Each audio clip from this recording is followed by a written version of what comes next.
Hey everyone, welcome back to my channel. Mihir को अपने बस में करने के लिए उसकी ड्रिंक में कुछ गड़बड़ कर दी है नोएना ने, और तुलसी को एहसास हो गया है कि बहुत बड़ा तूफ़ान हमारी ज़िंदगी में आने वाला है। लेकिन उसे ये भी भरोसा है कि चाहे कितना बड़ा भी तूफ़ान क्यों ना आ जाए, इस तरीके का तूफ़ान मेरे घर में कभी नहीं आ सकता, क्योंकि सास भी कभी बहू थी के आने वाले अपकमिंग एपिसोड में आप सबको देखने को मिलेगा कि नोएना पूरी कोशिश कर रही है कि किसी भी तरीके से मुझे मिहिर को अपना बनाना ही है, और वो अपनी बहन सूची और बेटी के साथ मिलकर ड्रामा पे ड्रामा किए जा रही है। तो ना चाहते हुए भी वो मिहिर को मना ही लेती है कि चलो आज रात ना हम डिनर पे चलते हैं, लास्ट नाइट तो हम जा ही नहीं पाए थे। तो इसमें हेमंत भी उन सबके साथ जाता है।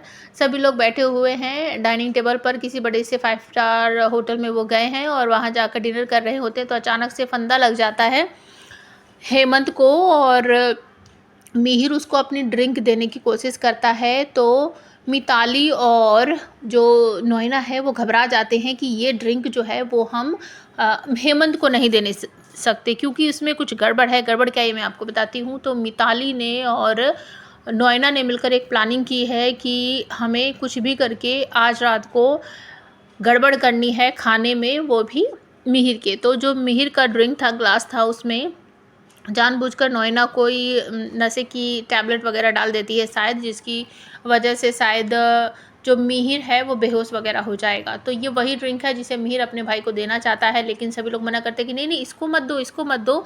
तो मिताली अपने पास से पानी उठाकर लाती है और वो हेमंत को पिलाने के लिए कहती है। सब देखकर हेमंत को और मिहिर को कुछ अजीब सा तो लगता है कि मेरे भाई की जान पर बनाई है और ये लोग मुझे उसको अपना ड्रिंक नहीं पिलाने दे रहे हैं। तो खैर ये मामला तो ख़त्म होता है, सभी लोग डिनर वगैरह कर लेते हैं और जो मिहिर है वो उस ड्रिंक को उठाकर पी लेता है। तो सभी लोग जो है चले जाते हैं वहाँ से, और मिहिर और नोएना ये दोनों वॉक करते हुए आते हैं। तो जब हेमंत आता है वो सूची कहता है कि बहाना मैं बना भैया से देती मिल है लेता कि हूँ। मिहिर के सर में दर्द हो रहा था और वो तो सो गए हैं। तो हेमंत कहता है कि अच्छा चलो ठीक है, मैं जाता हूँ और मैं भैया को डिस्टर्ब नहीं करता हूँ। और इससे पहले ही नोएना यहाँ पर गड़बड़ कर चुकी है और वो मिहिर को लेकर अपने कमरे में चली जाती है। मिहिर का बहुत बुरा सा हाल है, क्योंकि उसको कुछ नशा सा हो गया, कुछ क्लियर दिखाई नहीं दे रहा, सर बहुत भारी भारी सा हो रहा है। तो जानबूझकर वो उसे अपने कमरे में ले जाती है और वहाँ जाकर कहती है कि ये तुम्हारा कमरा नहीं है, ये मेरा कमरा है, लेकिन तुम्हारी हालत बहुत ख़राब सी लग रही थी ना, तो मैं तुम्हें अकेला कैसे छोड़ सकती थी। तो वो उसका कोट वगैरह उतार देती है और अपने भी कपड़े चेंज करके आ जाती है और वो बैठ जाती है मिहिर के पास। मिहिर बार बार कह रहा तुम बहुत अच्छी हो, मैं तुम्हारी बहुत सारी बातें नहीं मानता हूँ, मैं तुमसे कहना चाहता हूँ लेकिन मैं नहीं कह पाता हूँ, मैं तुमसे बहुत प्यार करता हूँ और मैं तुम्हारे बिना कभी भी अपनी ज़िंदगी को इमेजिन ही नहीं कर सकता। और एंड में बोलता है कि आई लव यू तुलसी। ये बात सुन लेती है नोएना, लेकिन उसके बाद भी कहती है आई लव यू मिहिर।